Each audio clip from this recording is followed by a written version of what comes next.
Excuse me, Mr. DJ. Hey, check this out. We got a great show coming your way.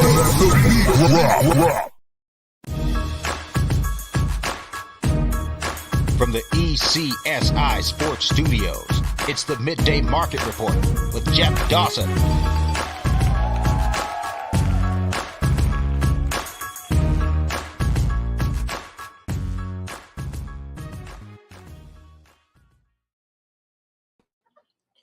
Good afternoon, sports fans from all around the globe. I am your host, Jeff Dawson, East Coast Sports Investors. This is your midday market report / closing bell for Friday, September 23rd. That is correct. Just 1 week left of this month of September. October knocking down the door as my co-host here, Mr. Scott E. Webb, the favorite holiday of the family, Halloween. Trick or treat is on its way as Scotty's saving up the back to get ready to put up all those decorations and get his home ready for the festivities. It's our Friday closing bell, and our other guest,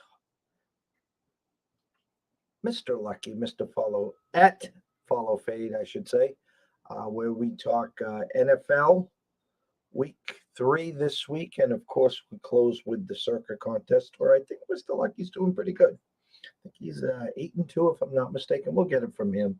But let's bring him in. I like to say these vacations, but I know they're not vacations, of course. That's tongue in cheek. My co-host in his Friday, Saturday appearances, not that he wants 2-day appearances, but we'll get to that, and hopefully soon he'll be full-time here. But it is what it is. The one and only Mr. Beam 'em up Scotty himself, Mr. Scott E. Webb.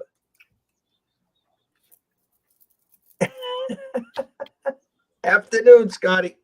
Hey, I got me a new hat. How do you think? I think it's pretty cool looking. Getting ready for the home opener versus Rodgers. Yeah, well, it'd be helpful if these guys were not injured and banged up and suspended and every other damn thing, but whatever. I mean, it's the NFL. You watch these games and you go, holy shit, why are we doing this? Because, all kinds of crazy stuff happens. Well, we're just 2 weeks in and in the books, I should say. And then we had our Thursday night game, which we'll get to. Injuries, and more injuries.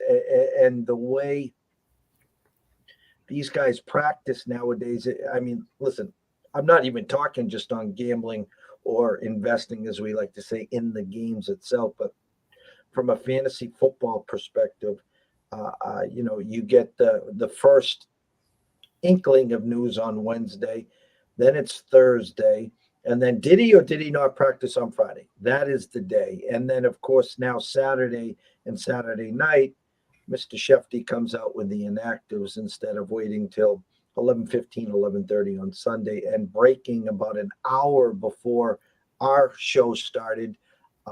Vegas, who always gets the information first, if you guys think you do, you're lying to yourself, took the Jaguar Charger game, which was 7 or 7.5, and is now 3, which obviously means Mr. Justin Herbert will be out. Insert Chase Daniels. Well, there's a lot of stuff that goes on in the NFL, and the truth is these are the best football players in the world. We say that about baseball, or I do all the time. You sit there and you compare these things to the KBO or to any other league or any other thing. They're the best baseball players there is. And in the NFL, it's the same thing. So I get it. You don't have Hebert as a quarterback. But, that backup quarterback's not that bad comparative to somebody else that they could bring in, I suppose. But handicapping wise, that's the number one position you got to deal with, right? Because if your quarterback can't throw the ball at a decent yardage down the field, your offense is handicapped. So you're going to have to play an ugly game to win these games. hence watching, Pittsburgh and Cleveland play. Those guys are ugly teams. So backup quarterbacks tend to do that. But, what's this kid, the quarterback for Dallas? He's had two backup starts. He's 2-0.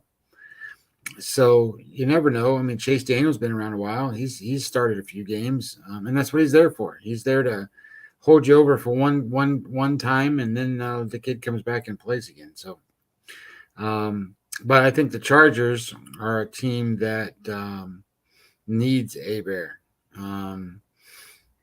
because I don't know that they have all the other components, parts, pieces to make their offense as dynamic, right? So I was thinking about this the other day.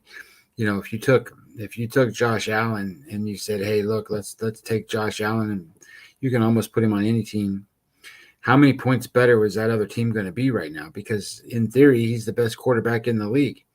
He runs, he throws, he's mobile, he's got an arm that can throw it 8 million miles an hour. He can throw it 8 million yards down the field. So when you start to think about it, I think that, it's all about coordinators and coaches when those guys go out, and what are they capable of doing, and where can they put their players in success. And this isn't the greatest LA Charger coaching staff. I mean,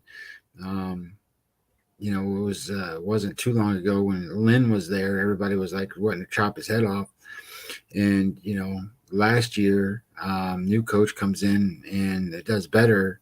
But I still think that they're a downgrade, certainly, with the quarterback out. One game, again, you just quickly talked about Pittsburgh and the Browns. And as you were talking, it was I'm thinking out loud here. If it wasn't for a fourth quarter meltdown, the Cleveland Browns would be 3-0 right now. They win at the last second in Carolina. They had the game won, obviously, against the Jets. And then, again, a solid effort. And, of course, you have one of those weeks where you just can't do anything right. And we had the Browns full game on the desk. That line opened at 5. There was only one way that line could go, and it was down. It got as low as 3.5 in some spots, closed, I think, around 4. And covering basically most of the game. And then they get the lateral and the touchdown to, the icing on the cake, but they had that covered anyways. We took the Browns first half minus the 3. 7-0 and 14-7, tie it up. And of course, we missed the extra point, which there again, you're sitting there and you're pulling your hair out there. But Deshaun Watson coming back in week 12. But Brissett is one of these veterans that, for the most part, is serviceable. I didn't say he's serviceable in the fantasy world, but it's serviceable to get you enough wins, or at least to keep you in games to potentially win the game. I was thinking there was a question I saw on Twitter today at some point in time. I don't know where it was at. I don't even remember at this point. But the question basically was, Deshaun Watson comes back. Does he actually start? It's not. I think that's a good question, because you saw what he did in preseason. He wasn't any good. This quarterback hasn't played for 2 years, and Brissett, whether you like him or you don't like him, he's not going to be the cream of the crop quarterbacks. But at the same time, you're going to put a guy in there that hasn't really played, hasn't done anything, and these are going to be games you need. So I don't know if he actually even plays right away when he first comes back. Maybe they break him in a little bit, or maybe they paid him so much money they decide, okay, whatever, we're going to put him out there and we sink or swim with him. So I think that's a good question to ask about Deshaun Watson, because is he going to be that decision maker? Or week 12 comes along and these guys have played enough together, they have camaraderie together, they trust in the quarterback, and then all of a sudden now you got a new guy that comes in and kind of breaks up that monotony a little bit and that cohesiveness, and now you got a new guy you got to deal with. So I don't know. I think that's a good question. Well, if I was Cleveland, he's not playing the first week anyways. I'm going to use that as He needed to get in and practice. I mean, it's at the Texans, and the NFL really, really did him wrong, did the Browns wrong, did everyone wrong there to just miraculously come up with 11 games, and on the 12th game, the Browns play at the Texans. Let's go into the college game. There's 3 games tonight. Virginia at Syracuse. Right now, 9.5 and a 53.5, 54 in a couple spots. Actually, CIRCA has now just moved it to 54.5. Nevada and Air Force. I know this one has some implications on your part. You and I both liked Air Force last week. Air Force had 35 guys out there in practice. Most of them didn't play. A game you knew right away we were on the wrong side there. 24-point favorites today, 14 in the first half. Yet the under-over is only 47 or even 46.5 in some spots. And then Boise State, UTEP. Again, Boise State on Friday nights used to be an auto play. They're 16 points, 16.5 in some spots. Favorites at UTEP. Again, an under-over of only 44.5. What do you see on the pigskin slate with the kids tonight? Well, I played one of those games, and I think there's another play out here. I played the Virginia Syracuse game. I don't like Virginia's team. I played Virginia a week ago or maybe 2 weeks ago. I can't remember. And the issue with Virginia is and it has been it wasn't for a little while. I mean, they were a team that could play defense, couldn't score. And then they were a team that could score, couldn't play defense. Now they're a team that ranks so bad on offense that I don't know what to do. I mean, they're 119th in EPA on offense. They are 121st passing. And in today's game, that's just not going to get it. I mean, they're 79th rushing. And Syracuse on defense isn't the best defense in the world either. So, I mean, they're not the rock solid defense. They're 118th against the run on defense. So they're kind of matched up evenly there. But if I'm looking at it going, hey, Syracuse's defense, which is the weakest part of that team, is not a deficit in this spot. They rank 113th on defense. I'm saying, okay, how many points can Syracuse put up without having the Virginia team come back and add 2? So I took Syracuse in this spot. I think they're going to win by more than 10. So I took them. When I bet it, it was 9.5. I saw it get to 10. I think it's back down to 9.5. So I think it's wavering back and forth there. But I took Syracuse. And the other game, and that I kind of think you can look at here too, is in that same game. That, what is it, 54? Is that what the total is? 54 and a half? 54. Listen, I respect Jeffrey Benson, Derek Stevens at the CIRCA. And I have a new source that we are now watching. I will not give them the plug right now. But when I sit here and I watch a full point move on the CIRCA and compared to everyone else, and now I see 2 other places reacting to it. CIRCA has gone to 54.5, and I see 53s.5, and now some other people following the 54. Yeah, I think it's going to be one of these games where I could see Syracuse win 31-10, or I could see it be a closer game. But I don't think any team's going to go out there and just blow the doors off the other one, especially Virginia. I don't know how they're going to score a lot of points in this game. What's their team total in this game? It's got to be where is the thing? It's got to be something that's team totals for what is it? That's totals. Where's team totals? Right next, right after it. Yeah, that's not showing me team totals. It's showing 21-31, right? I don't think Virginia gets 21 points. And I get it. Syracuse's team's pretty bad on defense, but Virginia is horrible on offense. Now they got a good quarterback. Last year the quarterback made very good progress. This year the quarterback is he's in the bottom think he ranks like 121 out of 131 quarterbacks. He's thrown 2 touchdown passes in 3 games. That's not going to get it done, and I don't think you're going to be able to keep up with Syracuse's offense if you run the football. So they're going to have to mix it up somehow. And this is in Syracuse, so that's a dome, and it's going to be fun and crazy. People are excited for that team this year. So I like Syracuse in this spot. I don't really like them crazy. If the line was 13 or something, then I would pass on the bet. But I think that's where it's going to be. 2 touchdowns, and Syracuse is going to win the game. That Nevada Air Force game, I think, is a good spot for Air Force to go get healthy here. But at the same time that we say that, I mean, they're minus 24 or something like that, right? So if that's the case, then that's enough. I don't need to see them go out there and beat a team more than that in their own division. So that's kind of tough spot for them. Nevada's terrible against Air Force, by the way. And Boise State and UTEP. UTEP ranks 110th in EPA. Their offense is 115th, and they've played the 121st easiest schedule. So I think one of the things handicapping wise we need to get into at this point is the strength of schedules, because if you look back to yesterday's game, a lot of people were liking Virginia Tech.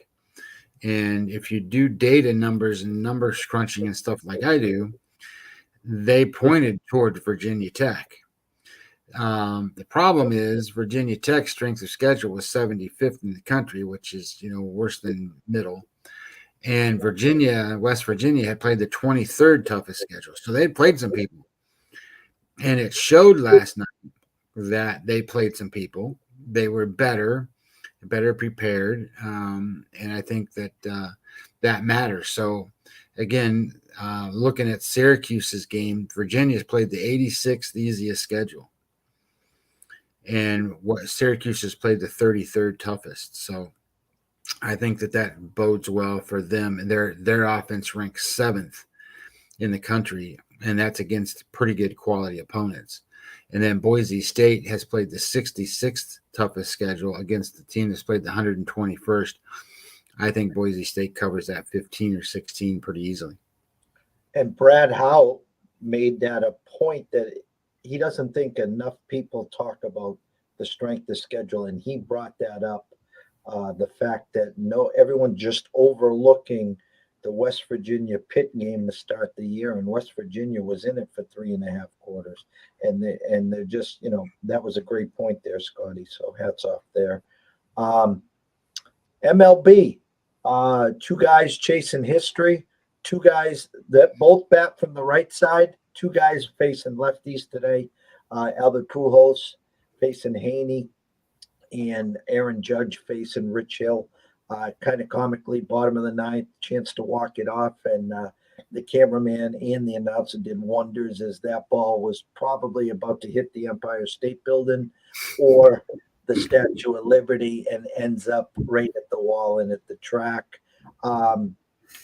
Some races over, some teams that have clinched, some teams that have won 100 games. Give me your synopsis with about 13, 14 days to go. Actually, I think it's about 12 days to go. Well, I wanted to hit you with this for a second because it's been a little while since I talked about this. Base runs, right? The standings in base runs. Because we're getting to be at a point where the teams are getting ready to make playoff run, or not playoff runs, but it'd be in the playoffs. So we need some definite definition between teams. So right now, year to date, what the Astros have won 99 games. Pythagorean theory says they should have won 99 games. Base run says they should have won 100. So that tells you how strong they are. They're pretty good. The Yankees have won 91 games. Pythagorean theory says they should have won 98, and base run says they should have won 95. So what that means is that team has been a little bit unlucky in some of the games that they've played to produce a record worse than where it should have been. So, but when you start to then handicap these games and you start to look at them and where the lines are and who's going to be, the heavy favorites to come out of the East, it's going to be the Astros. But the Astros aren't 10 games better than the Yankees. And that's my point, is that when you get to the next level, that's where I find it interesting, because the next set of teams, you got the Blue Jays, the Rays, and the Guardians and the Mariners. Base run says the worst team in that group is the Mariners. 78 base runs wins. And they're at 82 actual wins. And it's kind of weird too, because Pythagorean theory says 83 wins and then base run says 78. Base runs are stronger. That's a better gauge, because Pythagorean theory is all about runs scored. And your base runs also talks about your defense and pitching a little bit. So it's a better basis of where the teams should be. And it's saying, hey, look, the Mariners at 78 team wins on base runs is only 2 games better than what the White Sox are. So when you start to think about that and you start to match them up, then you go, okay, Blue Jays base runs 81, Rays 80, and Guardians 81. So those guys are all right in that same little mix there. So at the bottom end, you got the Mariners, and I can see that as being that way. I don't know if they're going to finish that way, but that's kind of how it looks. And in the National League, what's really shocking is not that the Dodgers are the Dodgers, and the base run says they should have 107 wins, and I think they have 104. So, they've been unlucky, and they've been unlucky, and they got 104 wins. That in the National League East, you've got the Mets that are 2 games, I think, are now ahead of the Braves. And base run says the Braves should win 90, have won 94, and I think they've won 93. And the Mets should have won 89, not 95. So if you start to think about that from a different level, that might put into perspective how good Atlanta is and how dependent upon 2 guys the Mets are. And then if you slide that down, the Phillies are 84 team wins. Base runs, and the Padres are 78. So it looks to me like, the Padres will be the bottom feeders coming in. The Cardinals are 89, which is equal to the Mets. And then you have, the Dodgers and the Braves being the cream of the crop in the National League. Where to start? I mean, you have to say the Dodgers and the Giants last year is the same thing as the Mets and the Braves this year. You have to. And as much as I've talked about the DeGrom and Scherzer edge, I think the Braves will be sitting there. I'm glad you finally said the Cards at 89. I think they're the sleeper that no one wants to talk about because they don't have the top end starting pitching. But come playoff time, just watch. I wouldn't want to face the Cardinals. That's in the National League. In the American League, I hate to even say this, but just listening to the crowd, maybe it's because of the Judge chasing history, you're starting to feel that momentum build again with the Yankees as they can see the finish line and the start of the playoffs. Now, I'm holding an Astros ticket, AL World Series, and in our City of Champions at CIRCA plus 11,000 on them to start the first leg of that parlay with the Bills in Alabama. So I think Seattle, I keep saying this, and then Kirby leaking oil yesterday. I think they have a front 3 with the emergence of Castillo coming over, with a Ray who's been serviceable. And I don't know now at this point, I think Kirby is serviceable. The difference between the Mariners and a handful of these other teams versus the Guardians, as we've talked about, the Guardians aren't built for playoff baseball. They're the first to third, second to home. They don't hit homers. Now, all of a sudden, in the playoffs, they're going to turn into, Albert Bell and Jim Thome. Well, God bless them. Again, I think it's going to come down to Astros and Yankees. I thought it was going to come down to Dodgers and Mets. I don't have, or you don't have the brackets in front of you. I think the Cardinals went around, but the more I think about this, are we going to see a Dodgers and Braves again?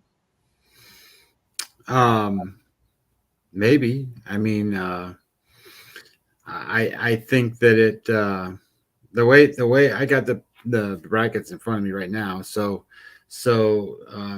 if it ends currently the way it is, you got the Guardians play Seattle in Cleveland, and you got Tampa Bay plays Toronto in Toronto. The winner of Toronto Tampa Bay plays Houston.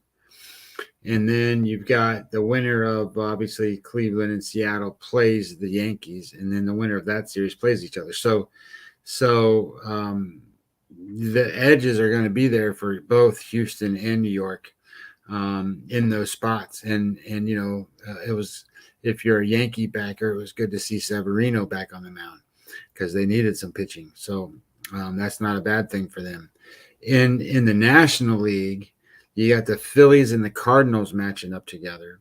And to me, I still like the Cardinals. But having said that, you got two guys that can go out there and be pretty dominant for the Phillies on the mound. So, between Nola and Wheeler, they can be good. And then you got the Padres and the Braves as of right now.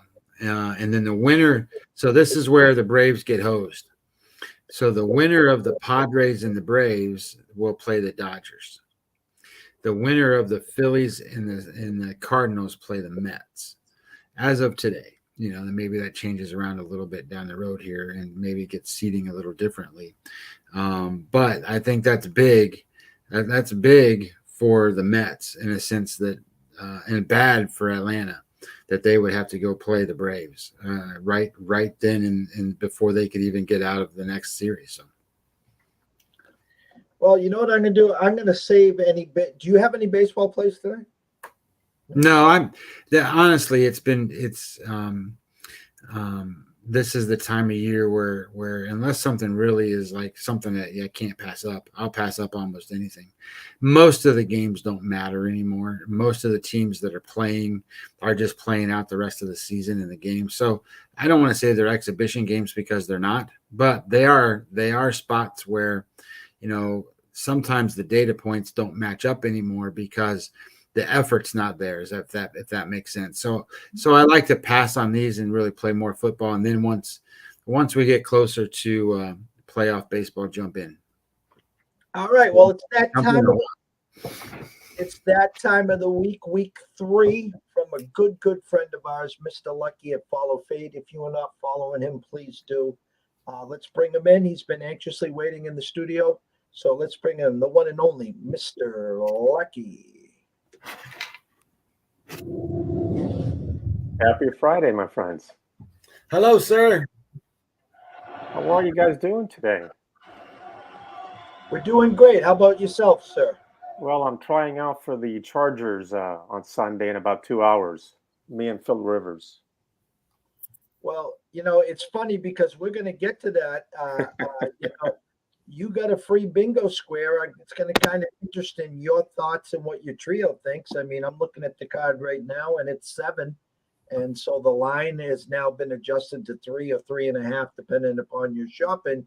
So everyone that hasn't placed their CIRCA card yet has an opportunity, as we talk about value and all that, to take the free 4 points and get them plus the 7 there. So actually, we could let's backtrack. I'll let that simmer for a moment. We're heading into week 3 in the NFL. Just off what you've seen the first 2 weeks, how'd you make out, not CIRCA, just in general, your bankroll and your eye test and your plays in week 2? Very well. I mean, I'm very pleased because usually weeks 1 and 2 are very low volume. With the CIRCA, the stress begins Friday morning, I got to tell you. I mean, I've got calls left and right. I've got 9 texts today already. What are we going to do? What do you guys like? A lot of fun, but it's been a very interesting experience, the Circa, because I probably would have played 2, 3 games so far, Jeff and Scott. Very few games I would have liked, other than the Circa. But I've done quite well. I mean, I think even the leans we've talked about on the show, I've been pretty spot on. If I went back and looked at some of our games. Um, but the funny thing about the NFL is it's week to week, and you know that the Colts, the whole world is going to be on the Chiefs this weekend. The challenge is with Circa, where are the 5 games? What are the ones that we are going to select from a slew of 15, 16? We've decided from day one we're not doing Thursday nights. It's just too much. We have day jobs. We can't think that fast. It's the only game in town. That's been our approach, and that will be our approach. It's finding the 5. It's finding that nugget, if you will. I mean, I like to play underdogs, generally speaking. Dogs have been barking. The kettle looks pretty good this week. So yeah, we've done well so far. We had a nice winner last week, personally, on the Jaguars. I thought that was a good spot for them. I think that team's on the rise. They've got a pretty good pass rush, and as you guys know, it's the house of horrors for the Colts. I mean, they haven't won there since Hector was a pup. So it was a good week. I could probably kill some people for giving me a 20-0 score on the Raiders, and that we'd be 5-0 for the week in the Circa. But that's for another day, Jeff. We've been there before. Josh McDaniel 3.0 special. You want to talk about that game? Because I'm still ticked off about it. No, I talked about it. I DM'd you. We talked about it. I've talked at length on the show. I brought it up this way. It's life, meaning this. People talk about the geographical change, and it's not change if you bring in the same person. So the fact that Josh changed his area code from 617 to 702, it's the same Josh McDaniel. And you got to, live it live there. With that lead. I mean, the NFL is just crazy. I mean, the Jets came all the way back, the Cardinals came all the way back, and the Dolphins came all the way back. So if you were on the wrong sides of those, people are sitting there cursing and still steaming. But if you were on the right side of 1, 2, or all 3 of those, you're the hero. You knew this was coming. There's 60 minutes in the game. The final bell hadn't rang. I didn't hear the fat lady sing. Whatever way we want to say it, those were the right sides versus the wrong sides. So I'm going to turn before we get some minutes before we go to the Circa. Take the Circa card out of play. Sure. Out of play. Because we also know you've been playing the NFL for a long, long time. So take this week's card, and you and I are sitting at the South Point with Bernie Fratto, with Dave Sharapan, with your posse. What are you going to the window to play this week? I like the Colts. There's some trends in that game. Now, I realize Matt Ryan looks like he's 49 years old, and they're struggling to find chemistry, and they're not in sync yet. But I am a contrarian player, if you will, too. The Colts just came off a horrible performance, 24-0. Tend to like. In fact, I wrote that down on Sunday night. Look at the Colts. I had that line at about 4-5. So I'm not sure there's a lot of value. I mean, I think it's up to 6 in the contest, which I should have in front of me. I know you have it. The Colts are 5.5. I believe 5.5. I like the Colts. There's a trend in that game that if you have lost by more than 3 touchdowns and you come home, they're 12-0 to the spread. So I'll take that all day long. Now, trends are my friend. It's a baseline for me. My eyes also say that the Chiefs have Tampa next week. So I like that angle as well. So that would be one that jumped out at me. The other one that I think is sort of intriguing is you've got a 49er team that now has Jimmy G. Oh, by the way, John Lynch, not a bad move. Uh, hey, my best to Trey Lance. That was really kind of unfortunate. I think the 49ers are still a very good team. If you can figure out a red zone offense for the Denver Broncos, please speed dial Nathaniel Hackett. They are 0 for 6 in the red zone, and they've moved the ball. Russell Wilson has played well against the 49ers as a Seattle Seahawk. That line has had quite a movement, as you know. I think it started at -2 for Denver, 2.5. What do we have it now, Jeff? 1.5 49ers? The actual number on the contest is 49ers 1.5. I'll backtrack to that. The line was set at Denver -1.5. I mean, they couldn't get it to their sharp players quick enough. It flipped immediately and it went to Denver 1.5. As we were speaking, just an FYI, Josh Jacobs from the Raiders is not on the plane and traveling currently to Tennessee. And the Raiders shouldn't get on the plane and travel to Tennessee. Tennessee will beat them. That's not an official play. That's what Mr. Lucky's going to tell you right now at 1:37 p.m. California time. The Raiders will be 0-3, Jeff and Scott. Well, something, it's funny. I take Vrabel over McDaniels. I take a team that just looks so putrid, coming home, getting points. But again, you have to take it from where my eyes are. Vegas clearly put their stake in the Raiders and says, hey, all Tennessee backers, no worry. We got another line over here. They want the Tennessee money. Now, maybe this comes down to a late second field goal, yada, yada, yada. Scott, from your perspective, outside looking in, what Mr. Lucky's looking at there, if you had to ask him a question, just from your perspective to kind of his eyes, what would you ask him? I would say this.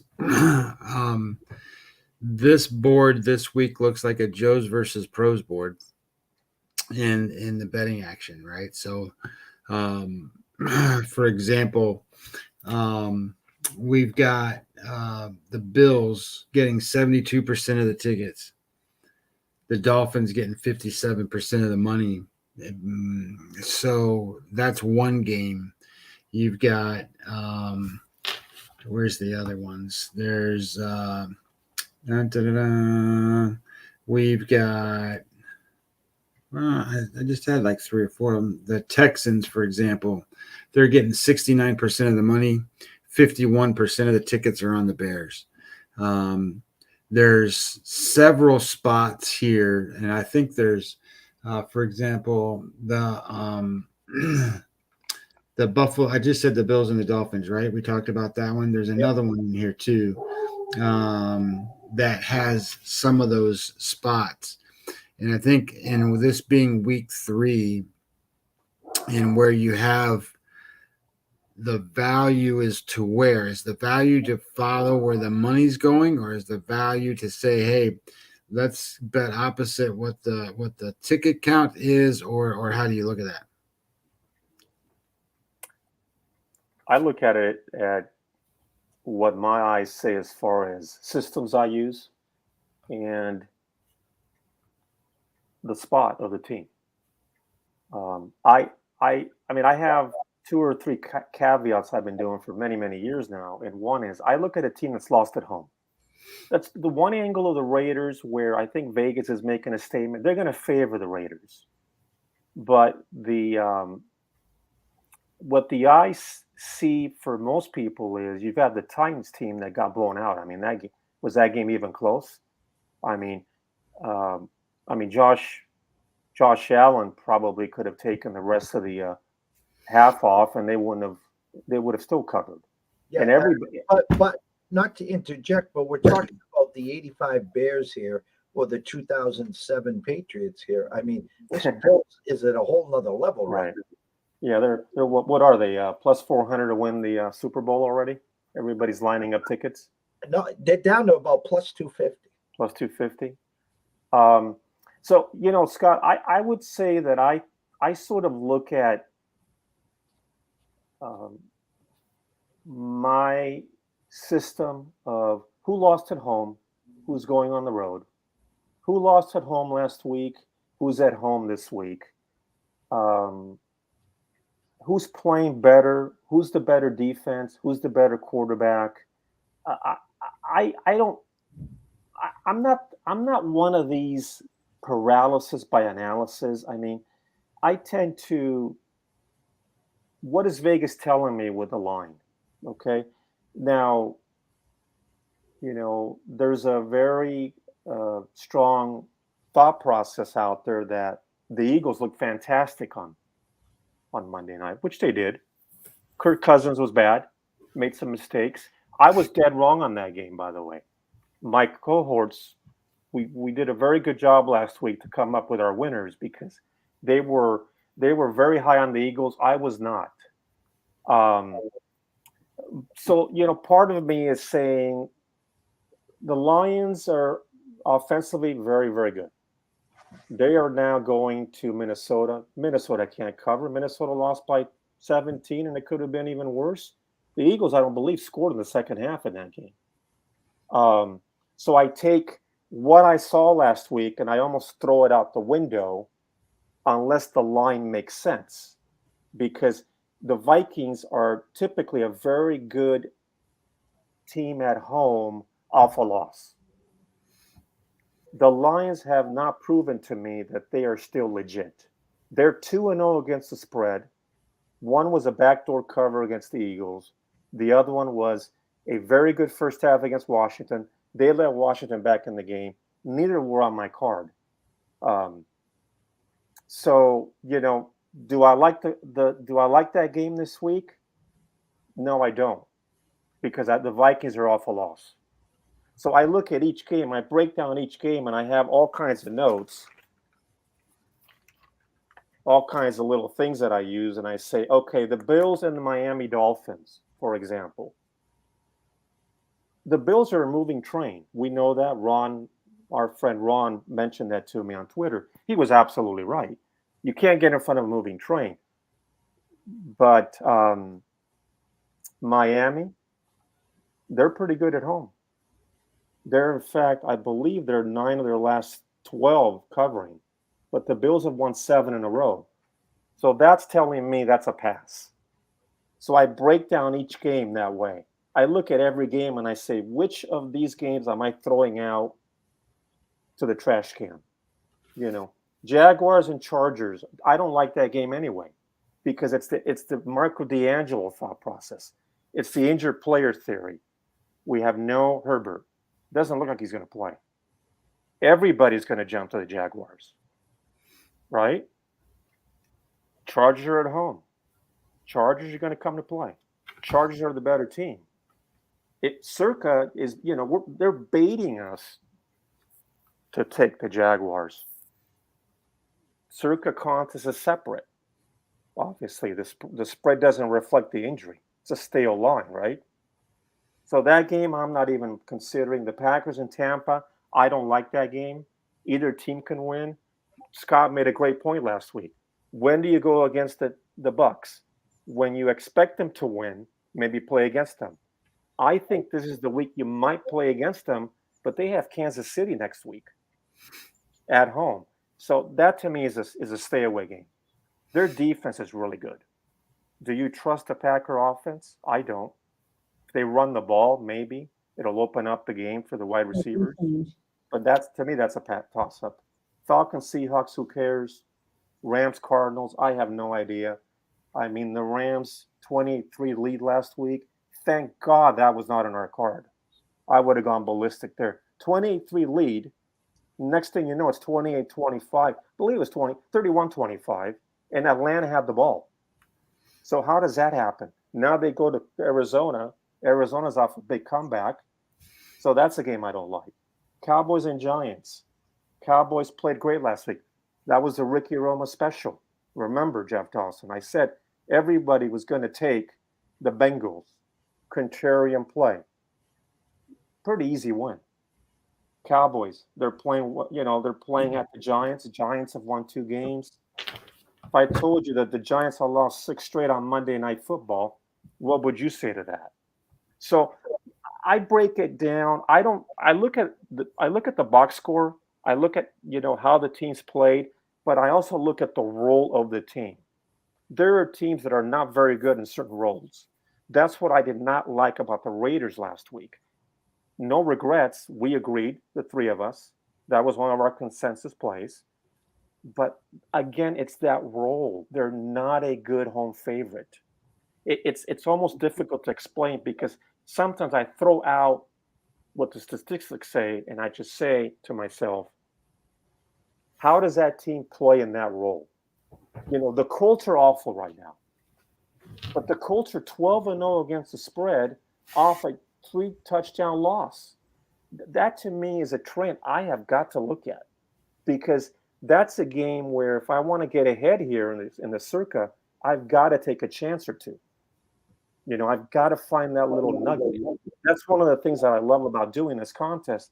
What are the 5? We'll sit down and we'll think about what are the 5 consensus plays. What is everybody going to play this week? Everybody will play the Bengals. Everybody will probably play the what was it? The 49. The Ravens are probably going to be popular because they blew a lead. They're going to New England. New England's played well as a dog, but that was with Tom, right?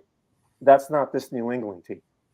Ravens off a home loss. So I think look at that scenario, write on a piece of paper which teams have lost at home, because these human beings will come ready to play.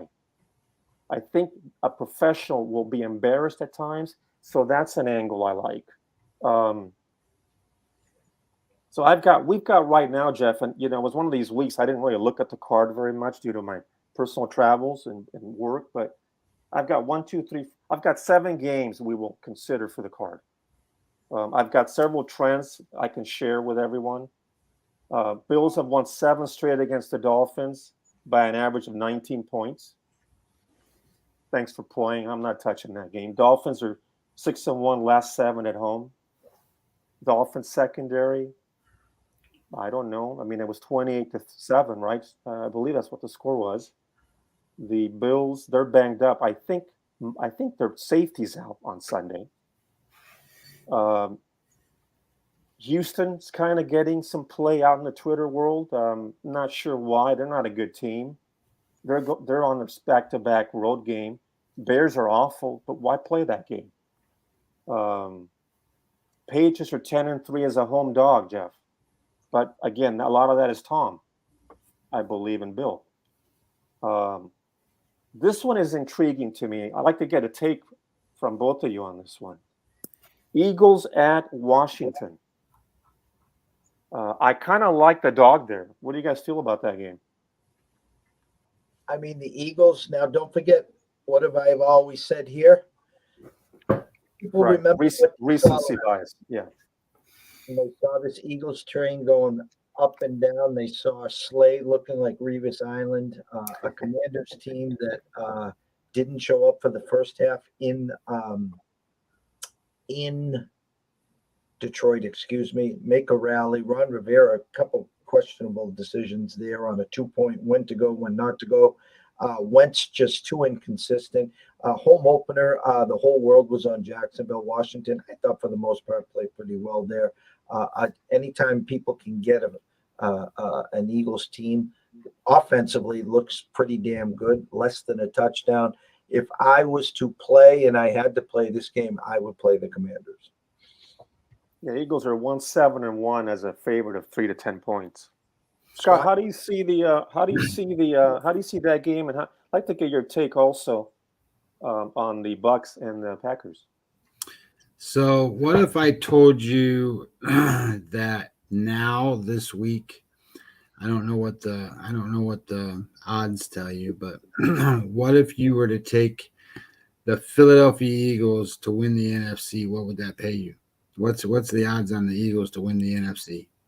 I don't know, but I have 20-1 on the coach for coach of the year. I would have to say Bucks would be the favorite, which I don't think they'll get there. The Eagles have to be the second favorite, probably 8-1, 9-1. 6-1, 7-1. The reason I'm saying that is because when you start to think about the NFC, right? Philadelphia's got Dallas, the Giants, and the Redskins, the Commanders in their division. And I get it. This is a game that we're talking about in terms of this spot, but in the bigger picture of things, I think that the Eagles are as good as anybody in the league. They can compete, they can score points, they can play defense. With the Bucks being banged up with some of the issues that they have, the Rams doing whatever the Rams are doing. You've got teams like the Eagles and the 49ers, I think, that are primed to shine here. And my only concern about back in the Commanders is that, I don't like Carson Wentz. I think he can cost you a game. And I'm not so sure that you didn't have a breakout party for the quarterback there in Philadelphia last week. Hurts, I think, played pretty well. And I think that, if he gets some consistency here, this might be one of those spots there. But it's kind of early. That's probably a spot I'm not going to go in on with the Commanders. I understand it's a good letdown spot for the Eagles. It's a good spot for the Commanders. It's a divisional home game, and they're a home underdog. That's great spots to be at. But I will caution. The only thing I will caution to say is that super teams, and the Eagles aren't a super team, so don't. But the best of the teams that they're playing in the season that they're in can overcome those kind of problems. The Buffalo Bills are a team that's a super team. They're one of the best teams we've seen in a while. They're better than the Super Bowl teams of last year, for example. So in terms of the Green Bay game with the Tampa Bay game, that's an interesting game because that's going to be ugly. And if it's ugly and you still have to worry about defense, I like the Bucs defense way better than I like Green Bay's defense. Not that Green Bay's defense hasn't been good, but the Bucs defense have been great. And the wide receiver core that the Bucs would have to cover, they're not the problematic ones that he's had in the past in Green Bay. And so that tends for me to say, okay, for them to score, they're going to have to run the football all over the Bucs, and I don't see that happening. Now, I will say this: the Bucs defense against the pass is top notch. The defense against the run is not the best. They're not the best in the NFL against the run.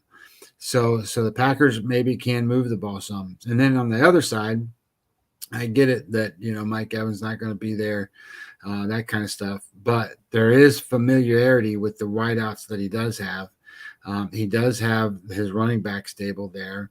I get it that his offensive line has been banged up, but it's the same offensive line that's going to start this week that started last week. So I think that, you're going to be looking at a spot here where this is not the spot to bet against the Bucs.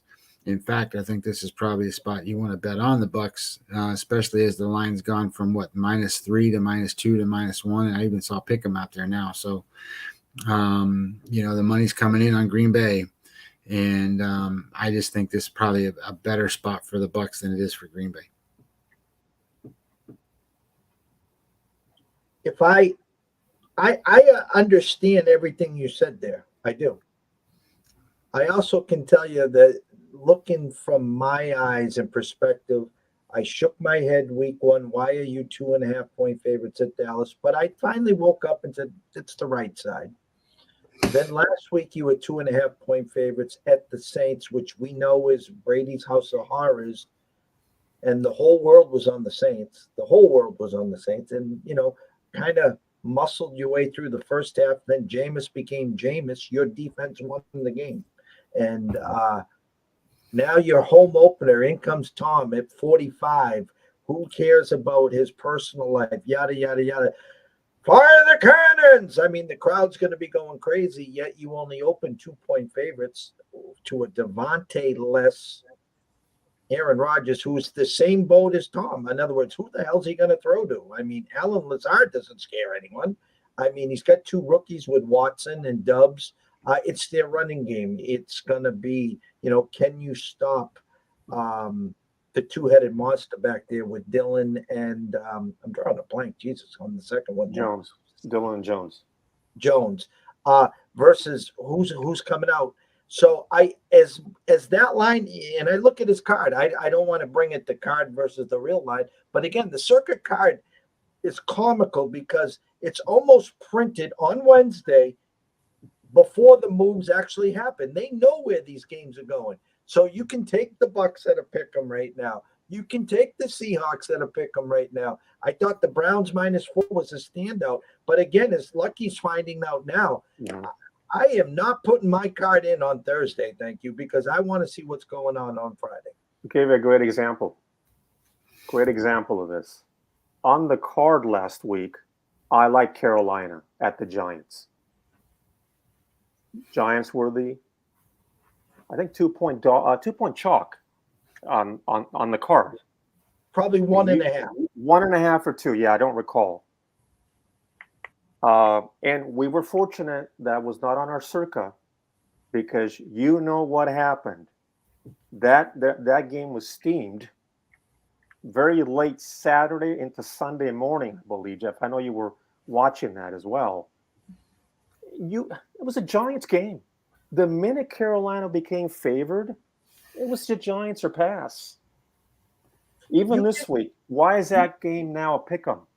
You can put your head on the pillow Saturday night. And that's the challenge of the CIRCA. Yeah. You can take a snapshot of the board and wake up Sunday morning. There'll be 2 games that have moved real big. You don't follow the steam. That's what your dry cleaner's for. Just go against the steam. And, you'll start to see as the season progresses, there's certain teams that they are steaming because they need action on that side. They're hoping that the general public or the degens will follow the steam, say, hey, I got to follow the money. We know what happens then. And it's been biting you in the ass there. All right, couple more minutes, Lucky. So, again, you don't have to tip your card, tip your hand. You said you had 7 games on the board, lanes or leans or whatever. If you want to end the show with telling the people some solid trends, angles, whatever, however you ever want to end this. Absolutely. Wanted to just mention quickly, one of the things you guys might want to look at out there is that even at a face value point, look at the teams that are 2-0. Where are they playing? Are they at home? Are they on the road? Not every team that's 2-0 will be 3-0. Although that's a prediction I will make. That's kind of a joke because you've got the Bills at the Dolphins, right? So some will be 2-1, but who is 2-0 and will win? That's the reason I lean Buccaneers at home. Buccaneers will lose either this week or next week to Kansas City. I don't see that team 4-0. The public eye will see no Evans. Why is that line now a pick? To me, that's disrespecting the better defense and the team that's 2-0. Packers are 1-1. Bucks are 2-0. So that's a lean there. I like the Colts plus the points, Jeff and Scott. I'm not playing this game, but I think if you play it, take the Titans. I think they bounce back off a horrible road loss on Monday. I don't like what I saw on the Raiders. I mean, what's Carr going to do on Sunday? Give Renfro 9 targets and our buddy, what's the name of the other receiver? I can't think of his name now. Renfro. No, the guy they got from Green Bay. I mean, you know how many targets? Adams. You know how many targets he got the entire game, Jeff, on that defense? Okay. Titans, I like the Titans here. The one game that's very interesting, and this will be one of our topics of conversation in a few hours. I think the Bengals will steamroll the Jets. The Jets came back last week. That was a miracle. What, 99% chance to lose that game? What happened last year? Bengals went there, got cremated. Bad spot. What happened last week? You've got the issue of 13 sacks in 2 games. You've got the fact Burrow is not playing real well. You've got the hangover. But that line has kind of stayed put, correct? People, I think, are going to have a little bit of action there late. I see that going to 7.5. If you want to take a shot with the Bengals, it's Bengals or pass. Saints or Panthers. Thanks for playing. I lean. This is one of our dilemmas this week. I lean Vikings. The posse leans Lions.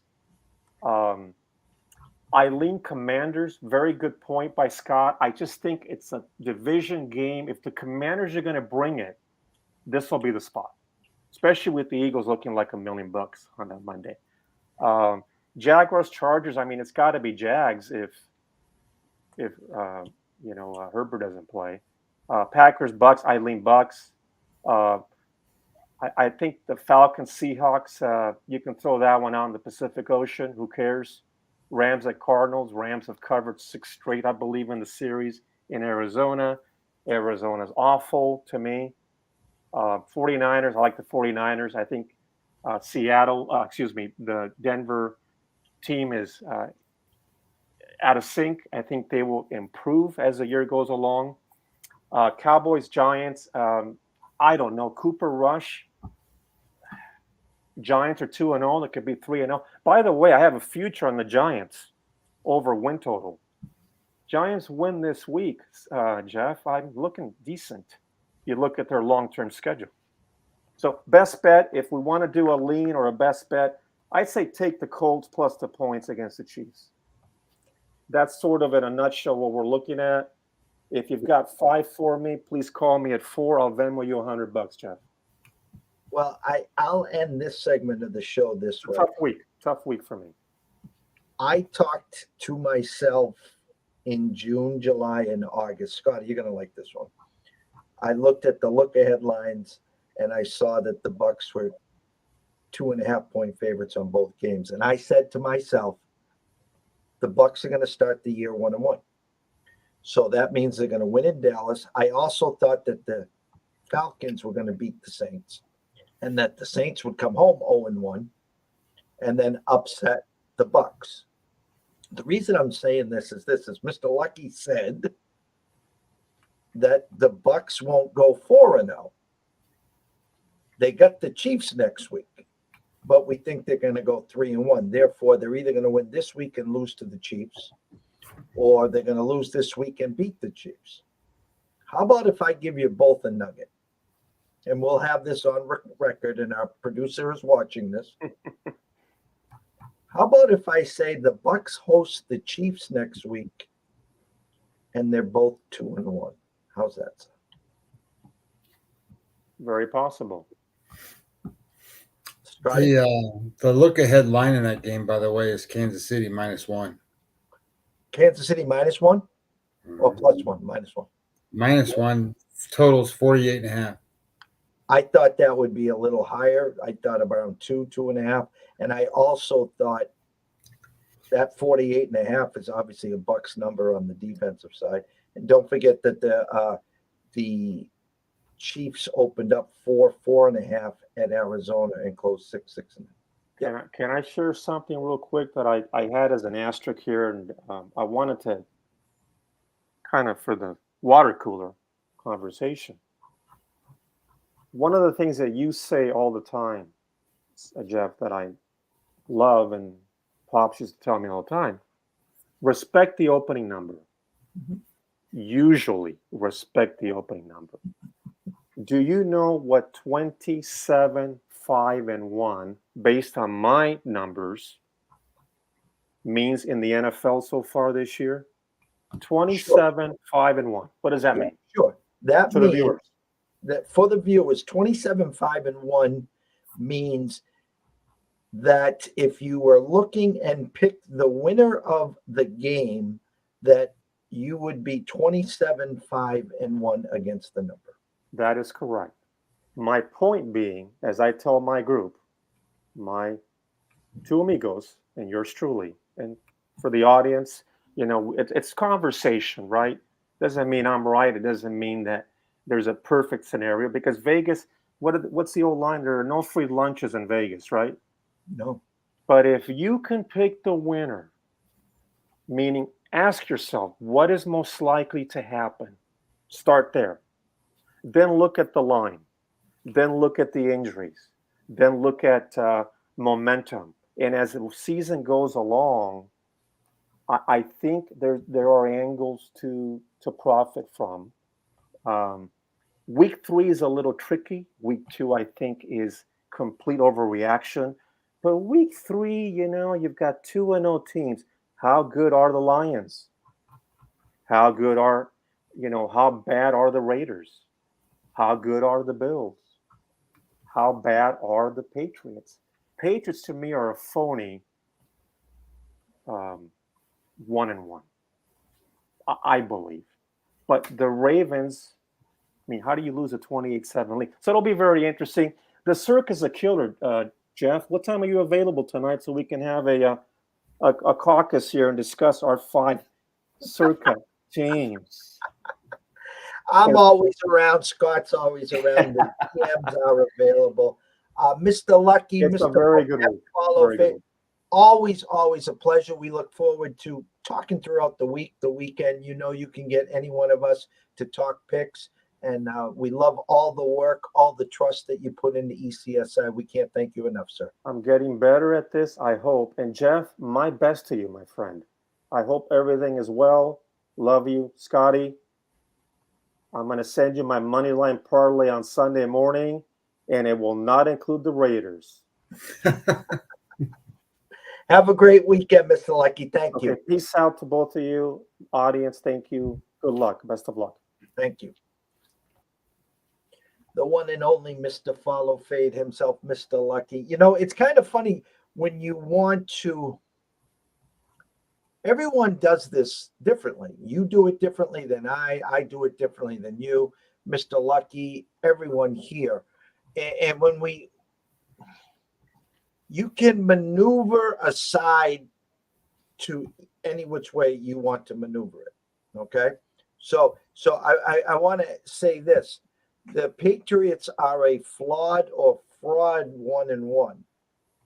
Yet they played the Dolphins, who were 2-0. So you're going to discredit the Dolphin game to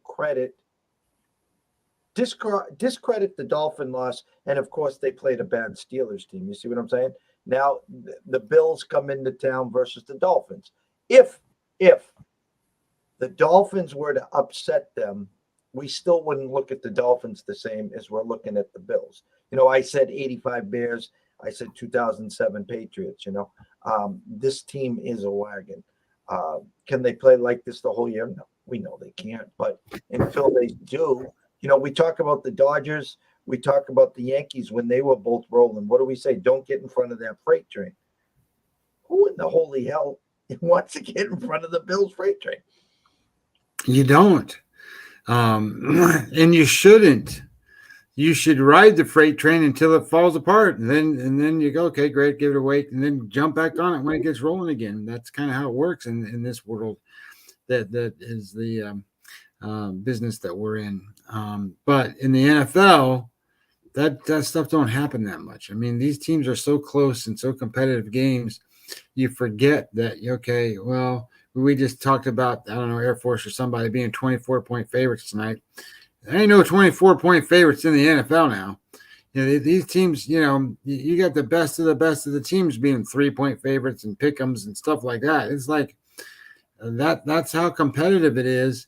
And then when you watch the games, you go, oh my God, this whole game turned on a play that was, maybe lucky that it happened, and then all of a sudden they got on a roll and they ran it out and it's over. So the NFL, it's tight. The competition's tight. The teams are good. But when you start to think about what Buffalo is, they're a different team. They're different. No, what he said too was it 25-7-2 or 27-5-2, whatever the number was. I kind of knew where he was going with that because he had talked to me last week about it. So again, you take the spreads out of play. Who's going to win the game? And therefore, again, they're plus 20, 22 units or something. And I look at today's card here, and I'm just looking at the CIRCA, not even the actual numbers. Again, they're saying, all right, I thought the Patriots were in a great spot leading up to last week, meaning the Ravens up 28-7. In come the Ravens 2-0. Here come the 1-1 Patriots and their home opener. The Ravens lost in a monsoon last year. Dry field. I mean, the Patriots can't cover Lamar Jackson, but Bill has boggled him up most of his career. Yet it's 2.5. You only got to win by 3. The Bengals only got to win by a touchdown. The Saints only got to win by a field goal. I think on my survivor pool this week, I'm playing the Vikings. Lions, 1-1, looking great on offense, sucky on defense. First road game. In come the Vikings, short week, just got dismantled. I think the Vikings win. I think they put a beat down on the Lions. Chiefs and Colts, again, the only side I can play is the Colts. As bad as they've looked, now they're at home. Their home opener against an offense that is a juggernaut. Jonathan Taylor better touch the ball 30, 35 times, and you better keep Mahomes on the sidelines. That's your only chance there. You talked about the Eagles Commanders again. I get it. Eagles just going to win by 7. And you know something? It could be a 3 or 4 point game the whole time, and then Wentz throws that pick 6, and I could see your thoughts there. Texans, Bears, the Chargers now down to 3. The Packers, Bucks is a pick. I'm reading it the wrong way, meaning I think they want you to take the Bucks. I'm taking the Packers, but you're absolutely right. Listen, 10-0 last year. 10-0 Packers. Packers on the 50 drive, and again, pick 6. I think it was 40-0 after that. There, Falcons, Seahawks a pick. I'm gonna stop right there because I think the Rams do cover the Cardinals. I think the Broncos are nothing for me. I think they find, Jimmy G cross country. Hey, you had a good win last week. Now you're on the road. Cowboys, Giants. Do the Giants get to 3-0? Probably not, but I can't back Cooper Rush. I mean, that's just me today. Falcons, Seahawks a pick. Falcons winning for 59 minutes, 30 seconds against the Saints. They lose. They were getting their ass handed to them last week, and they come all the way back in cover. Give me your breakdown and take on that game before we close out today. Yeah, I think you win in the NFL with offense. You win championships with your defense. But you win games with your offense. Seattle ranks 28th out of 32 teams on offense. And believe it or not, the Atlanta Falcons are 13th. So I like Atlanta here. I think I think Pete Carroll is 2 or 3 years too long in the tooth here. They needed to change that out. The style of play that he has doesn't fit today's NFL, and he's getting left behind. And it's not that the team's not got good players; they're just restrained, right? I mean, they had Russell Wilson there, and they were restrained. So I think that Atlanta is playing hard. Now, later on, maybe week 9, 10, 11, something like that, 12, after they've got beaten up a little bit, maybe they won't play as hard. But right now, at the beginning of the season, I have no fear with taking Atlanta. I don't fear Seattle for anything. I mean, even if Seattle were to get ahead 14-0, you don't think I wouldn't, Atlanta can't come back from that against that team? And I get it. Seattle has a pretty good defense and all of that. Maybe Atlanta's defense isn't as good, but at the same time, I think their offense keeps them in the game. Okay, I like the Falcons side again, and it's to me they're baiting you on Seattle. Gino, week 1 looked MVP. Gino, he just an amazing game. Last week, I think reality set in there. It was a bad spot for them against the Niners. In the fact that, well, let me ask you this question. Okay. In how you do things, because I know how I do them in my world, right? Look aheads, Games where there's you expect them to be low because they're off of a big win, or there's a big spot where they're going to be amped up for a game. I relate that all to college football. I relate that very little to the NFL. I look at travel spots where you have rest advantages and things like that. But I don't look at, okay, well, Kansas City's going to play Tampa Bay. Okay, that's a big game. Well, I get that. Well, they're playing goddamn Indianapolis today. That's going to be a big game too. And they're just off of whoever they beat before, and that's a big game too. You know what I mean? Like every game, every one of these teams plays big. And the biggest ones are their divisional games. So I don't think there's a big let down look ahead factor in the NFL and in my handicapping of the games. There's a thing in college, especially, that we call look aheads, or we call pancake games. Now, there are pancake games in the NFL. You got the Patriots playing XYZ, yet they host the Bills for first place next week. There are certain situations. Sure. But when you're talking this early in the year, and you're talking about what drives the NFL right now, it's proven quarterbacks. Mahomes, Brady, Rodgers, the elites. I guess we have to say, I know he hasn't won a championship yet, but Josh Allen's pretty damn good right now. And my Mahomes don't peak, Tom don't peak. These guys are proven winners. They don't peak. So it's interested to see the peek ahead or the look ahead lines. I'll tell you this right now.